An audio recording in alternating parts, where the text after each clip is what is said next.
Hi Pisces, this is Jav. Welcome po sa ating channel. Ito ang inyong Daily Gabay Tarot Reading. Kung naka-resonate kayo, comment down. Kung hindi kayo naka-resonate, ibigay niyo po sa iba kasi general reading po ito.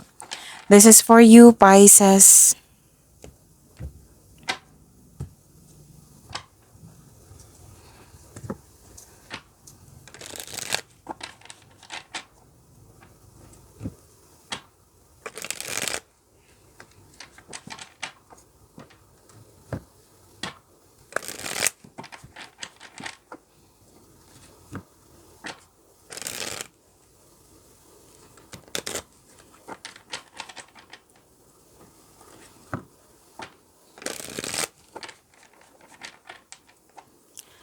Para po ito sa inyo, Pisces.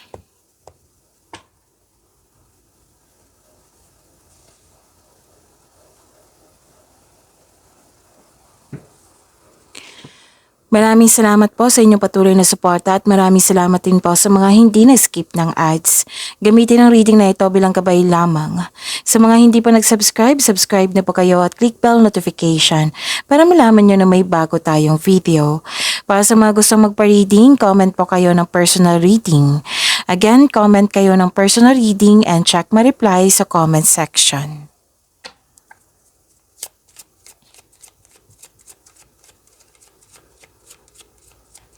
Spirits guide mga ganap po para kay Pisces. I need 3 cards po.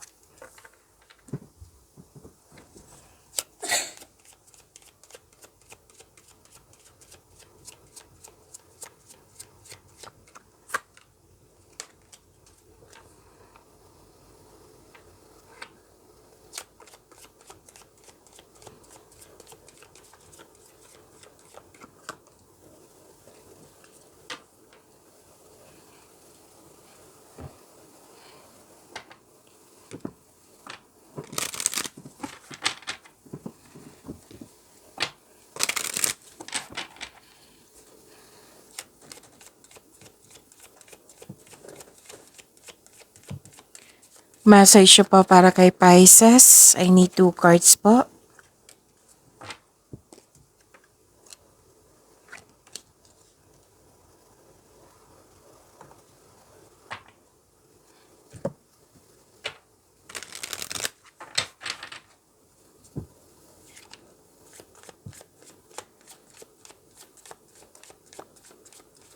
Message po sa career and money ni Pisces.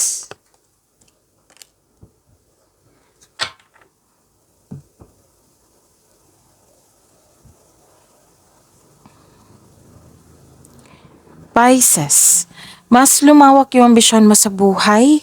Oo. At mag-ingat lang po kasi may temptation ako nakikita dito.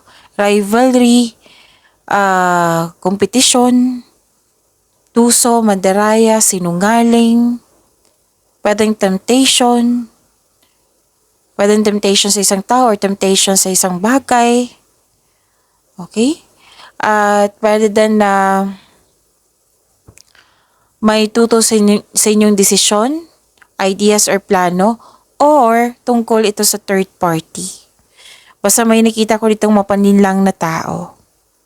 May nangyari na may nangyari na kumbaga may taong hindi totoo sa'yo. Ganun. Pwede din seduction po ito. Temptation nga.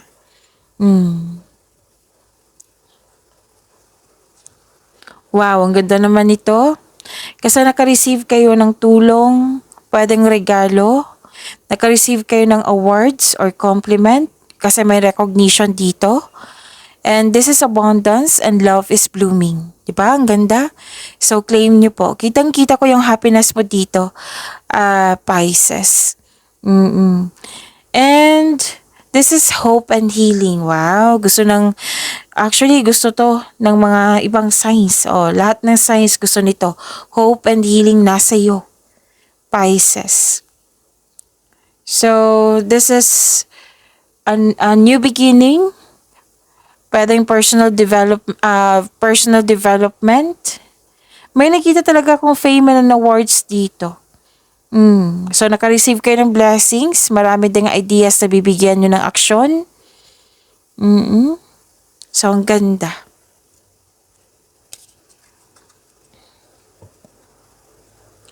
Message for you, inherent wisdom is emerging at this time. Watch it and ready yourself for rebirth. So this is a new beginning also. Na may sinabi ako dito sa new beginning po, dalawang card na po na mismo nagsabi niyan, na prepare yourself na may pagbabago. Smile. Okay, smile, you will soon experience a wonderful journey of inner discovery. So may nakita naman akong joy and happiness dito, na nag-clarify din siya dito. And new beginning din to. Oo, sinabi dito na new beginning. So, dalawang card mismo nagsabi dito. So, this is new beginning. This is a wonderful journey. Wow. And message for your career and money, perfect fit.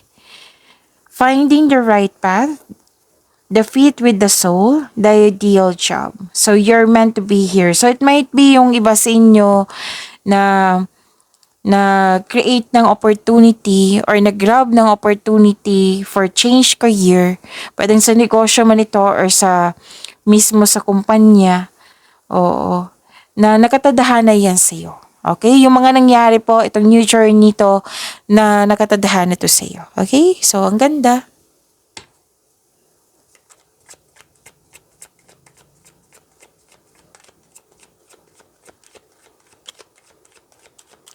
Energy po ni Pisces.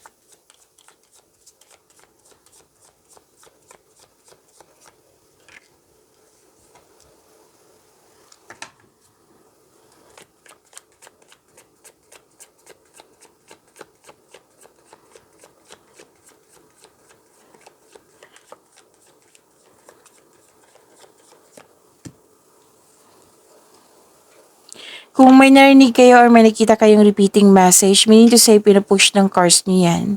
Like for example, nanood kayo ng May 20 and May 21 video reading nyo, Pisces. Tapos may napansin kayo na repeating message. Yan po yung pinupush ng cards nyo na kailangan yung bigyan ng atensyon, solusyon, at aksyon kung maaari po. So ano yung energy ni Pisces?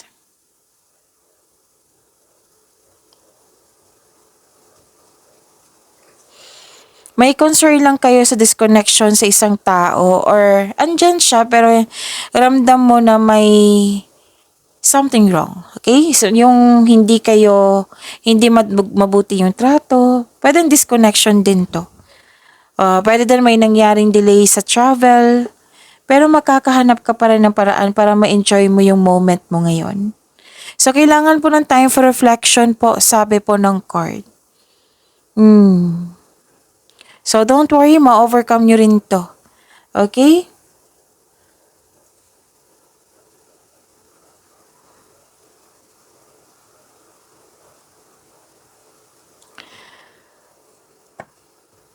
So, may concern kayo sa immature na tao or oversensitive. Actually, nakikita ko dito na irita ka sa kanya. Dahil sa pagka-selfish dito, oversensitive or pagiging immature. Mag-ingat sa iyong sasabihin sa isang tao kasi baka nagkataon na masaktan siya dahil sa pagka-sensitive nito. Kasi 'di ba minsan sa hindi natin yung hindi natin intention na magkaroon ng kumbaga masaktan siya. So you have a clear intention, yung ganun. Tapos ang may problema sa kanya. Oo, na parang positivity yung binigay mo sa kanya, para sa kanya negativity. Ganun. Oo. So, yun. Mag-ingat na lang po kasi naging sensitive tong taong ito. And, pwede mag-uusap kayo nito. Oo. Kasi may mature dito na tao na may mangyaring confrontation dahil sa hindi maganda yung mga ginagawa niya or mga sinasabi niya. Tapos, ang sabi ng card dito, wala na kayong time sa inyong sarili. You may be taking life too serious. So, anong dapat gawin? Magpahinga. Take time for yourself. Pamper yourself.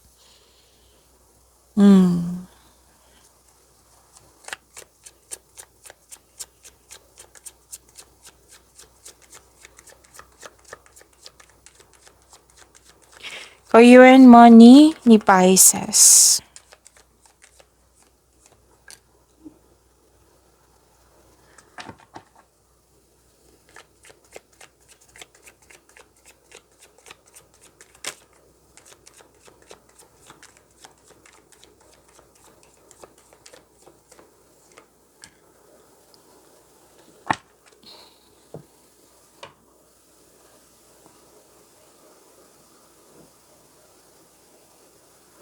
Okay.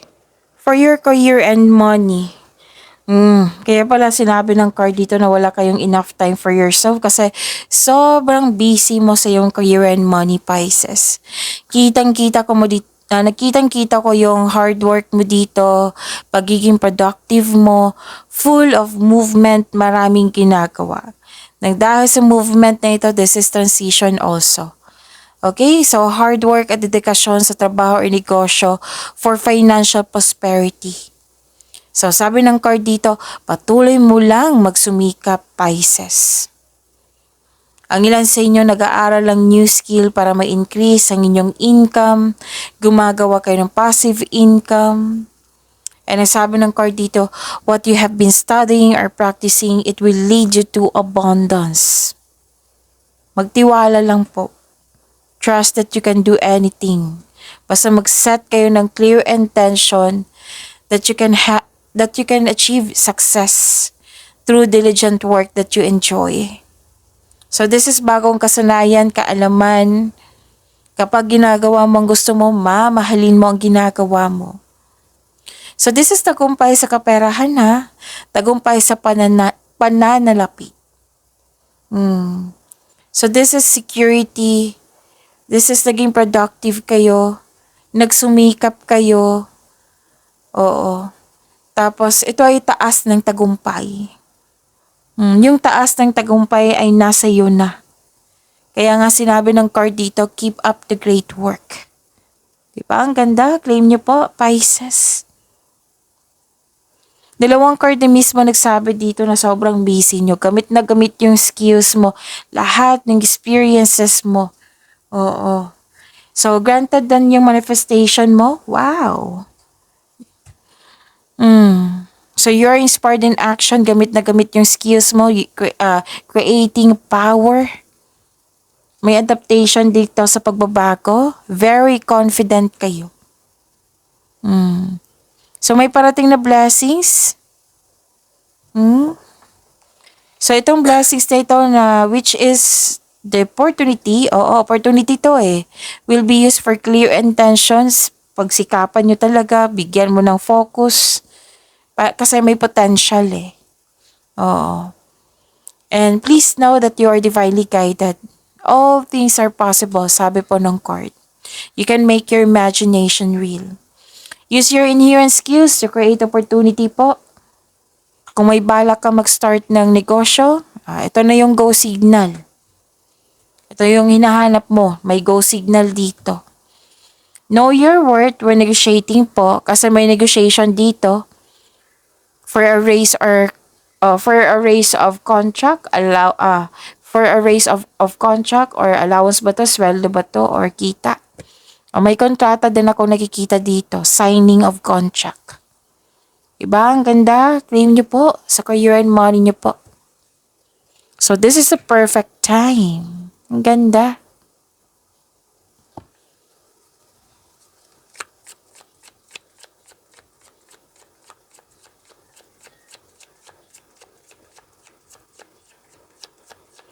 Love, life, self-love, partnership, and romance, Pisces.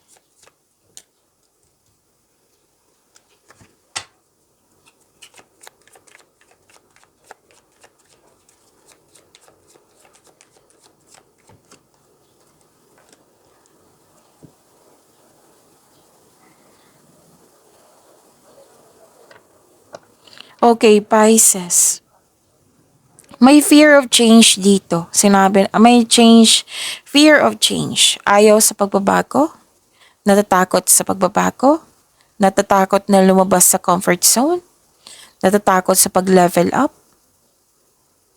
If you're not ready po, sabi po ng card, huwag niyo po daw pilitin yung sarili niyo. Kailangan kasi handa to. So, may hesitation dito, nahihirapan ka sa paggawa ng desisyon. Whether single ka man, may relasyon sa buhay mag-asawa to ha. So some of you, yun nga, may hesitation to step out from your comfort zone. Pag-level up to Kumbaga may plano na pero mamaya na. So kailangan ng action dito. Pisces.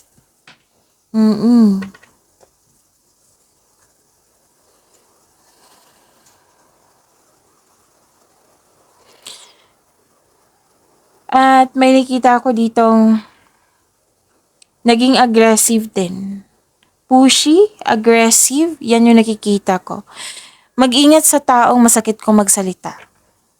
Pwede nang dahil sa kanya na nabibigatan ka, nahihirapan ka kung kailan ka susukod o atras sa isang hamon. So, balikan niyo po yung plano niyo. Siguraduhin karapat dapat. Huwag po daw kayo magpabaya sa inyong nagawang plano. And be confident. Kasi may nakita ko ditong kakulangan ng tapang. Na pwede din may takot matalo or mas nanaig yung weakness po. Mag-ingat kayo sa taong in denial, insecure, paranoid, or kulang sa pasensya. Kulang ka ng pahinga. Oo, walang pahinga, ayaw mo pahinga, wala kang tulog, ayaw mo rin matulog. Hindi ka kampante. Parang hinayaan mo ang tao na saktan ka. Di ba may masakit magsalita? So, it might be hinayaan mo. Kailangan nyo ng time for reflection, ha? Kailangan nyo din ng tamang pahinga. This card asks you to relax, calm your mind, and reflect. Sleep and meditation ay kailangan po. Okay? Kaya pala may hope and healing na binigay sa inyo dito na blessings. Kasi may emotions ako nakikita dito. Nabigat ng nararamdaman. So, you have to heal yourself. Okay? Okay. Nakikita ko naman dito, you are willing to move forward. Pwede din hinayaan mo sitwasyon na matapos para magkaroon ng healing. So, this card tells you na remind yourself na let go and move forward kasi kung kakapit ka sa nakaraan, yan yung pumipigil sa paglitaw ng bagong simula. So, what I meant, this card tells you na subukang wag ipagpaliban ang kasaganaan na naghihintay sa'yo. So, you have to move forward. You have to let this go yung bigat ng nararamdaman mo. Kasi nga, yun nga, may tao ditong pasaway, naging toxic po. Actually, maraming sinabi dito eh. Sobra kayo sa trabaho. May toxic kayong kasamahan. Or may controlling person dyan. Pwede din may ganap na lust over love. Most likely, controlling person to eh. Baka kailangan kausapin, Pisces.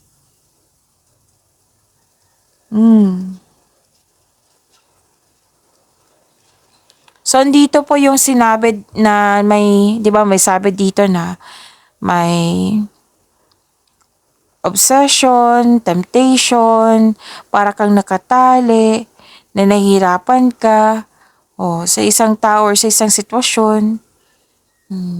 Make change para magbago ito. Kailangan mo lang ng pagtanggap sa pagbabago. Kailangan ng pagtanggap sa mga nangyari. Forgive yourself. Kung pwede, forgive this person. Forgive this situation. Para magkaroon ng healing. Kailangan ng pag-let go dito. Magkaroon ng transformation. Sunod niyan is healing na.